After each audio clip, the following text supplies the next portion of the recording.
అమరావతిలో నిర్మిస్తున్న రోడ్డు పరిధిలో ఇల్లు కోల్పోతున్న వృద్ధుడు మంత్రి నారాయణ ముందు తన ఆవేదన చెప్పుకుంటూ కుప్పకూలిపోయాడు. అక్కడున్న వారు వెంటనే సిపిఆర్ చేశారు. అయినా ప్రాణం నిలబడలేదు. ఈ విషాద ఘటన గుంటూరు జిల్లా మందడంలో జరిగింది.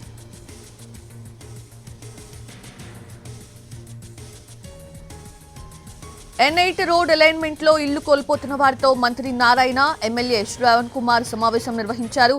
స్ట్రీట్ యాక్సెస్ రోడ్ నుంచి రాజధాని అమరావతికి కనెక్టివిటీ కోసం N8 అలైన్మెంట్ రోడ్డుని నిర్మించబోతున్నారు. ఈ కారణంగా మందడంలో 100 ఇల్లు కోల్పోయే పరిస్థితి. దీంతో వారికి మరో చోట ఇల్లు కేటాయించిన ప్రభుత్వం. అయితే వాగులో ఇల్లు ఇచ్చారంటూ గ్రామస్తులు మంత్రి నారాయణ ముందు గోడు వెళ్లబోసుకున్నారు. వృద్ధుడు రాములు కూడా మంత్రి నారాయణ ముందు తన బాధ చెప్పుకున్నాడు. నీళ్లతో నిండిపోతున్నాయని ఆవేదన వ్యక్తం చేశాడు.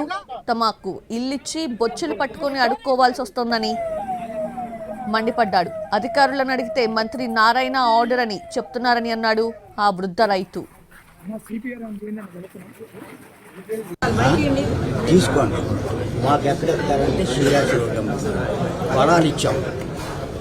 శంకురాలకు ఇచ్చిన దాంట్లో 2 ఎకరాలు తీసుకొచ్చి వాగులో కొట్టాడు నారాయణ గారు లాడర్ అని. ఎవరు చెప్పు ఇంతరోజు నీళ్లు పట్టినాయి. మరి ఆయన కొట్టమంటేనే కూడా కొట్టింది. ఇంతరోజు నీళ్లు పట్టినాయి. ఈ ఇల్లు ఇచ్చి మేము బొచ్చలు పట్టుకొని బజార్లో అడుక్కున్నాం కదా. అది సింగపూర్ శ్రీరాజు హైదరాబాద్ లో నిన్న అటు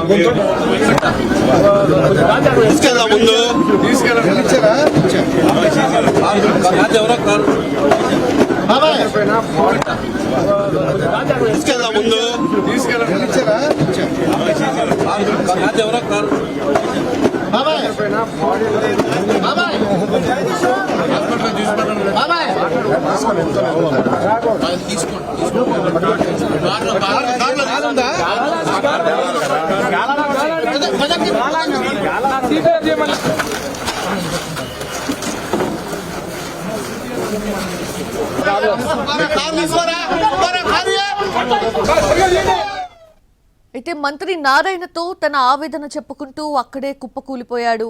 అక్కడున్న వారు వెంటనే సిపిఆర్ చేశారు. అయినా కదలిక లేకపోవడంతో మంత్రి నారాయణ కాన్వాయ్ వాహనంలో అతన్ని హాస్పిటల్ కి తరలించారు.